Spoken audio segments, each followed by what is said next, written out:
स्वराज्य दर्शन आपल्या हक्काचे न्यूज चॅनल। महाड तालुक्यात अवकाळी पावसाची चक्रीवादळासह हजेरी। चक्रीवादळामुळे खरवली गावातील घराचे छपरे गेले उडून।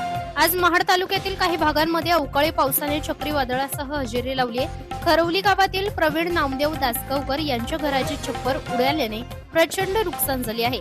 या घटनेची माहिती मिळताच शिवसेना उपतालुका प्रमुख संदीप सांजे, सामाजिक कार्यकर्ते आणि भरत बुकवले, कट्टर समर्थक गोपाळ शेठ मोरे, सरपंच बाबू उर्फ चेतन भामुणकर घटनास्थळी दाखल झाले आहेत। चक्रीवादळामुळे नुकसान झालेल्या नुकसानग्रस्तांना तातडीने मदत मिळावी अशी मागणी सामाजिक कार्यकर्ते तथा पंचायत समिती सदस्य नूतनताई गोपाळ शेठ मोरे यांचे पती गोपाळ शेठ मोरे यांनी प्रशासनाकडे केली आहे।